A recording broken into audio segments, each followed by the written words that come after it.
हो जाइए।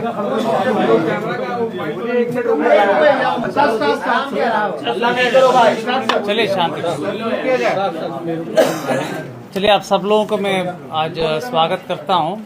जैसे आप लोगों को जानकारी होगी, जो घटना मोकामा विधानसभा क्षेत्र में हुआ है उसको जिला प्रशासन और पुलिस ने काफ़ी अति गंभीरता से लिया है। गंभीरता से लेते हुए पूरी घटना का छानबीन भी पुलिस द्वारा पुलिसी कार्रवाई के तहत की जा रही है। कांड दर्ज हुआ है और पुलिसी कार्रवाई अलग से चल रही है। हम लोग इस घटना को बहुत ही सीरियसली देख रहे हैं और घटना के बाद काफ़ी हम लोगों ने कार्रवाई की है। आज जो गिरफ्तारी हुई है इसके संबंध में एसएसपी साहब और केस के डिटेल संबंध में आपको बताएंगे। आचार संहिता बहुत ही एक मजबूत स्तंभ है पूरा इलेक्शन प्रोसेस में, और इलेक्शन कमीशन का स्पष्ट निर्देश है कि बाई लॉ इलेक्शन होगा तो उसी का अनुपालन 100% करने में हम लोग लगे हुए हैं और कराएंगे भी। कोई भी असामाजिक तत्व किसी भी प्रकार की प्रयास करेगा कानून तोड़ने का, आचार संहिता तोड़ने का या किसी भी प्रकार की इन्फ्लुएंस करने का कोशिश करेगा तो उनके विरुद्ध कठोरतम कार्रवाई की जाएगी। हम लोग 100% आर्म्स डिपोजिशन करने के लिए आदेश दिए हैं और लगातार जल्द से जल्द जितने भी लीगल आर्म्स हैं वो भी डिपॉजिट हो जाएंगे। चेकिंग पॉइंट्स हर विधानसभा में 50 के ऊपर पॉइंट्स बनाने के लिए निर्देश दिया गया है, जिसमें सीएपीएफ के माध्यम से भी चेकिंग कराई जाएगी। सेजर पूरे राज्य में पटना जिला में सबसे ज़्यादा सेजर अभी तक का हुआ है। लगातार सीएपीएफ सक्रिय हैं और पर्याप्त मात्रा में सीएपीएफ की बल उपलब्ध है। वो पुलिस बल और मजिस्ट्रेट के साथ लगातार चेकिंग की कार्रवाई लगातार कर रहे हैं और सेजर भी कर रहे हैं। आचार संहिता के संबंध में सभी पदाधिकारियों को पुनः निर्देश दिया गया कि किसी भी प्रकार के अगर उल्लंघन होगा उनके विरुद्ध कठोरतम कार्रवाई किया जाना है। जहाँ तक इलीगल आर्म्स की बात है उस पर और तेज़ी लाई गई। जहाँ जहाँ आवश्यकता हो सीएपीएफ को भी यूज़ करके उसमें छापामारी की जा रही है, और जहाँ पर भी ऐसे सूचना मिलेगी वहाँ पर हम लोग छापामारी करके कांड भी दर्ज करेंगे, उक्त असामाजिक तत्वों को जेल भेजने का काम भी करेंगे। कहने का मतलब इलेक्शन कमीशन द्वारा दिए गए निर्देश पूरे लॉ और कानून को फॉलो करके इलेक्शन की प्रोसेस संपन्न होगा, वो बिल्कुल होगा, उसको पालन कराया जाएगा। उसमें कोई भी बाधा उत्पन्न करेंगे उनके विरुद्ध कठोरतम कार्रवाई की जाएगी। मैं फर्दर जो केस संबंधित डिटेल से एसएसपी साहब आपको ब्रीफ करेंगे।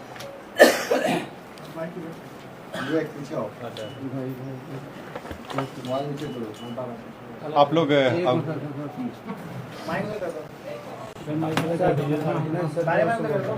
आ जाएगा। जी बोले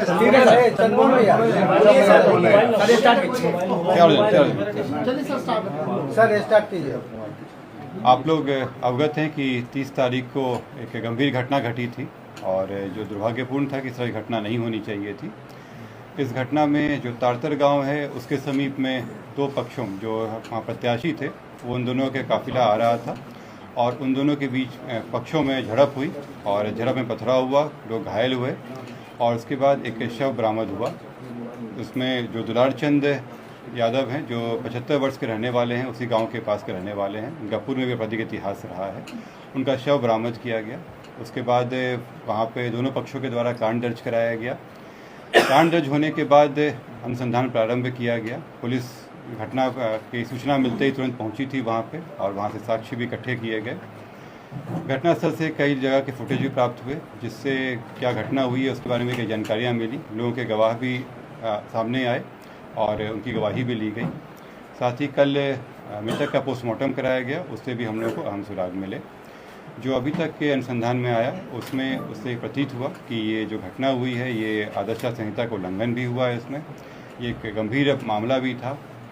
हम लोग इलेक्शन कमीशन के द्वारा निर्देशित भी किया गया था कि शांतिपूर्ण ढंग से इलेक्शन होना चाहिए और इसमें जब अनुसंधान किया गया तो पाया गया कि जो प्रत्याशी हैं वो वहाँ पे मौजूद थे, उनके सामने में घटनाएं हुई हैं और जो कांड के मुख्य अभियुक्त भी हैं अनंत सिंह, उनकी आज गिरफ्तारी बेड़ना गांव से किया गया है। इसमें हम लोग को जो जानकारी प्राप्त हुई थी, इनके 2 सहयोगी भी इनके साथ में थे जो उस घटना स्थल पर भी थे और उनकी भी गिरफ्तारी की गई है। ये 2 व्यक्ति हैं मणिकांत ठाकुर जो नदवा गांव के रहने वाले हैं और दूसरा रंजीत राम जो लदमा गांव के रहने वाले हैं। इस पूरे मामले में 3 लोगों की गिरफ्तारी हुई है। जो प्रत्याशी हैं अनंत सिंह, उनकी गिरफ्तारी हुई है। दूसरा मणिकांत ठाकुर जो नदवा गांव के रहने वाले हैं, बाढ़ थाना अंतर्गत। दूसरे रंजीत राम जो लदमा गांव के रहने वाले हैं। ये लोग भी उस घटना स्थल पर थे मौजूद। इन तीनों की गिरफ्तारी की गई है। इन तीनों को आगे मजिस्ट्रेट के सामने प्रस्तुत कराया जाएगा और आगे विधि सम्मत कार्रवाई की जाएगी। किस आरोप में गिरफ्तार किया? बात जानना चाहते हैं कि पोस्टमार्टम रिपोर्ट में गोली लगने की बात हुई थी। कौन सा आर्म यूज किया गया? आप लोगों को ये पता लगा गोली चली है तो कौन से बंदूक से चली है? इसमें जो पोस्टमार्टम रिपोर्ट आया है उस रिपोर्ट में दिया गया है कि उनके जो मृत्यु का कारण बताया गया है उसमें बताया गया है कि जो शॉक लगा है उनको हार्ड और ब्लंट सब्सटेंस के साथ जो उनके हृदय और फेफड़ों में जो चोट आई है। इसके अतिरिक्त उनके पाँव में गोली का भी आया है, जिनको गोली मारी गई है। इस दोनों चीज़ों से स्पष्ट होता है कि ये हत्या का मामला है और चूंकि घटनास्थल पे कई लोग मौजूद थे, वहाँ के लोगों के बयान वगैरह से ये स्पष्ट हो रहा है, तो इस कारण इसमें गिरफ्तारी। गोली बरामद हुई? नहीं, इसमें गोली बरामद नहीं हुई है क्योंकि इसमें जो मृतक के पोस्टमार्टम में बचा कि एंट्री वुंड भी था और एग्जिट वुंड भी था। दोनों तरफ से हमला हुआ है, दोनों तरफ से जो आरोप लगे हैं।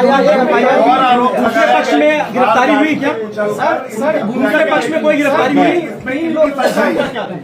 दूसरे पक्ष में गिरफ्तारी हुई? मैं आप लोगों की बातों, मैं आप सभी के प्रश्नों का उत्तर दूंगा। यहाँ पे एक एक करके हम लोग बात करेंगे। दूसरे पक्ष की गिरफ्तारी हुई? लोग कह रहे हैं कि सरेंडर किया है अनंत सिंह ने, ये स्पष्ट कर दिया कि सरेंडर है या गिरफ्तारी है? सर सरेंडर है या गिरफ्तारी? मैं एक एक करके आप लोगों के प्रश्नों का उत्तर दे देता हूँ। इसमें पहला बात जो था कि 3 लोगों की गिरफ्तारी हुई है। इससे 3 लोगों की गिरफ्तारी हुई है। इसमें अन्य लोग भी हैं जिनके विरुद्ध रेड छापामारी चल रही है। कार्तिकेय जी, दूसरे पक्ष की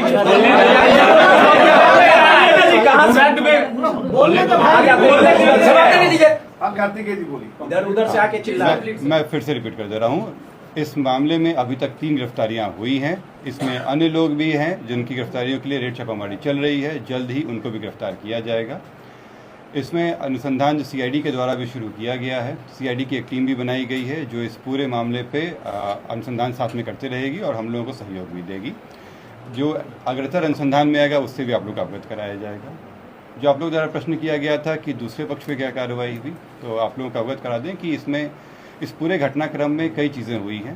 पहला कि जो आपस में जो दोनों पक्षों के बीच में मारपीट की घटना हुई थी, पत्थरबाजी हुई थी, उसका कारण दर्ज कराया गया है। पुलिस को जब जानकारी मिली थी कि इस तरह की चीज़ें हो रही हैं, उसका भी केस दर्ज कराया गया। इसके अतिरिक्त जो गाड़ियों का काफिला था, उस आदर्श आचार संहिता का उल्लंघन था, उसका भी कारण दर्ज कराया गया है। कल जब पोस्टमार्टम के लिए ले जाया जा रहा था तो वहाँ पे भी कुछ शरारती तत्वों के द्वारा पुलिस के साथ भिड़ंत हुई थी, उसका भी कांड दर्ज कराया गया है। इन सभी कांडों में कल रात में कई जगहों पर रेड छापामारी करके कई लोगों को गिरफ्तार किया गया। इसमें दोनों पक्ष के लोग शामिल हैं। इसमें जो पुलिस के साथ हाथापाई हुई या तोड़फोड़ हुई या आपस में मारपीट हुआ, उन मामलों में गिरफ्तारियां हुई थी। ये हत्या के मामले में आज ये गिरफ्तारी 3 हुई है। सरेंडर किया है सर या गिरफ्तारी हुई? कहाँ से गिरफ्तारी? जैसे मैंने स्पष्ट कहा है कि ये 3 गिरफ्तारी हुई है। इससे स्पष्ट है कि सरेंडर नहीं है, गिरफ्तारी है। और ये बेड़ना गांव जो बाढ़ के अंतर्गत आता है, वहां से गिरफ्तारी की गई।